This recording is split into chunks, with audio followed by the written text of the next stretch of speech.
आज के इस वीडियो में मैं आपको 3 इम्पोर्टेंट चीज़ें क्लियरली समझाने वाला हूँ। आपका रिफ़ंड अभी तक क्यों नहीं आया, किस रीज़न से सीपीसी रिफ़ंड्स को होल्ड कर रखा है और कौन कौन से नोटिसेज या कम्युनिकेशन टैक्स पेयर्स को मिल रही है।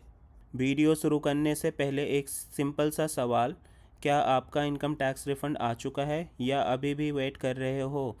अगर आ गया है तो कमेंट में रिफ़ंड रिसीव लिखिए और अगर अभी पेंडिंग है तो स्टिल वेटिंग लिखिए, क्योंकि आज जो डेटा मैं दिखाने वाला हूँ उससे आपको क्लियर हो जाएगा कि मिड दिसंबर ख़त्म होने के बाद भी रिफ़ंड क्यों पेंडिंग है। नॉर्मली टैक्स पेयर एक्सपेक्ट करते हैं कि दिसंबर के मिड तक रिफंड्स आ ही जाना चाहिए, लेकिन फिनंशियल ईयर 2024-25 में ग्राउंड रियलिटी थोड़ी डिफरेंट है। इस वीडियो में मैं कोई गेस या र्यूमर्स नहीं बल्कि इनकम टैक्स पोर्टल का एक्चुअल डेली प्रोसेसिंग डेटा 9 दिसंबर से 18 दिसंबर 2025 तक का आपके सामने रख रहा हूँ। ये डेटा क्लियरली दिखाता है कि सीपीसी का सिस्टम बंद नहीं है, प्रोसेसिंग चल रही है, लेकिन स्पीड यूनिफॉर्म नहीं है। कुछ दिन रिफंड्स फास्ट क्लियर हो रहे हैं और कुछ दिन स्लो हो जा रहे हैं। ये इंडिकेट करता है कि रिटर्न्स रिस्क बेस्ड और बैच वाइज प्रोसेस हो रहे हैं। स्क्रीन पर जो डेली प्रोग्रेस का टेबल आप देख रहे हो उससे एक बात बहुत क्लियरली समझ आती है, रिफ़ंड इशूज हो रहे हैं लेकिन हर रिटर्न एक जैसे ट्रीट नहीं हो रहे हैं।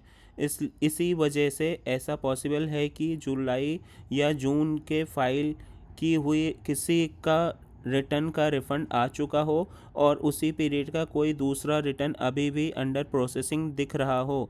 इसका मतलब ये नहीं है कि आपकी फाइलिंग गलत है, बल्कि इसका मतलब ये है कि आपका केस अभी सीपीसी के इंटरनल वेरिफिकेशन वर्कफ्लो में है। आप जैसे स्क्रीन पे देख पा रहे हो, 9 दिसंबर को जो total number of ITR process था वो 7.54 करोड़ था। वही बढ़ के 18 दिसंबर को 7.73 करोड़ हो गया, जो कि ऑलमोस्ट 19 लाख के बराबर है। यानी कि पिछले 10 दिन में ऑलमोस्ट 19 लाख आईटीआर प्रोसेस हुए हैं। आप 16 दिसंबर, 17 दिसंबर और 18 दिसंबर को बारीकी से देखोगे तो आपको पता चलेगा कि 16 दिसंबर से 17 दिसंबर के बीच 2 लाख, मोटा मोटी 2 लाख आईटीआर एक्स्ट्रा प्रोसेस हुए। वहीं 17 से 18 के बीच यदि हम कंपेयर करें तो बोल सकते हैं यहाँ पे मोटा मोटी 3 लाख आईटीआर प्रोसेस हुआ है। आप इस टेबल के जरिए भी आप देख सकते हो 9 दिसंबर, 10th, 11th, 12th हर दिन आईटीआर प्रोसेस हो रहा है।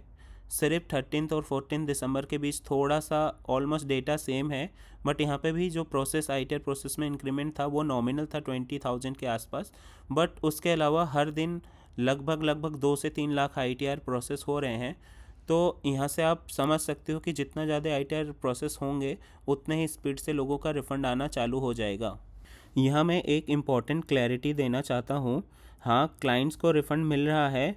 मेरे काफ़ी क्लाइंट्स जिन्होंने ITR 1 या सिंपल ITR 2 फाइल किए थे, जिनमें कोई AIS या TDS मिसमैच नहीं था, सिंगल बैंक अकाउंट था और अननेसेसरी रिविजन्स नहीं थे, उनका रिफ़ंड ऑलरेडी क्रेडिट हो चुका है। इससे ये क्लियर होता है कि सिस्टम काम कर रहा है, बस सेलेक्टिव और रिस्क बेस्ड चेक्स के साथ। बात करते हैं रिफ़ंड डिले के रियल रीज़न की। सबसे कॉमन रीज़न है AIS या TDS मिसमैच।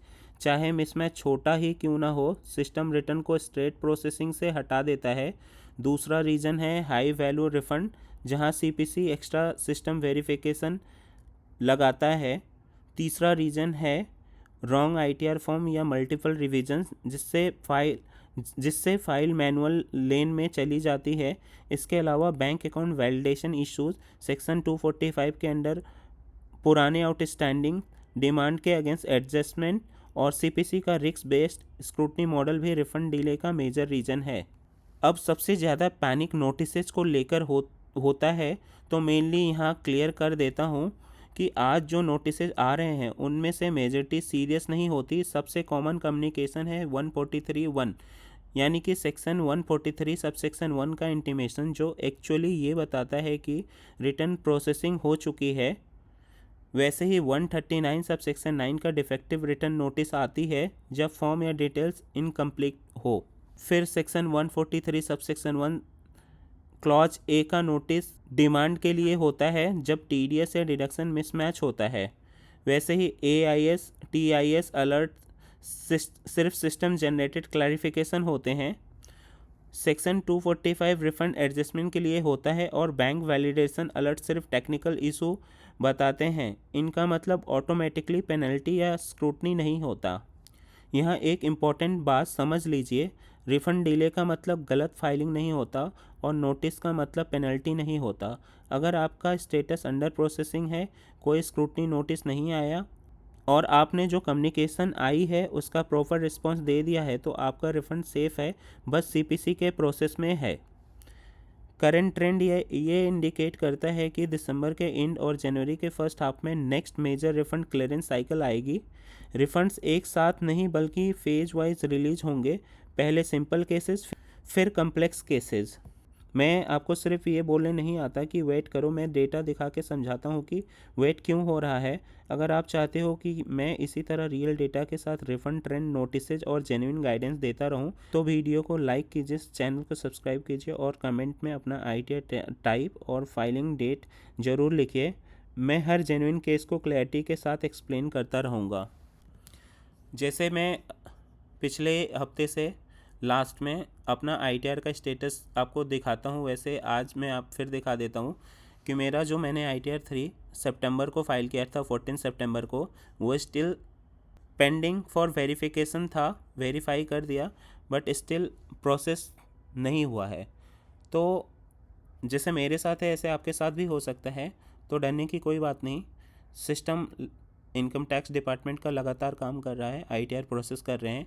कुछ दिन में हमारा भी ITR प्रोसेस हो जाएगा। बस आप ये चेक कर लिएगा कि आपने कोई गलतियां नहीं की हैं जो मैंने वीडियो में बताया है। आपको वीडियो समझ नहीं आया होगा तो आप फिर से दोबारा जाके एक बार आराम से सुन लीजिए, शायद आपका मैं क्वेरी रिजॉल्व कर पाऊँ। Thank you.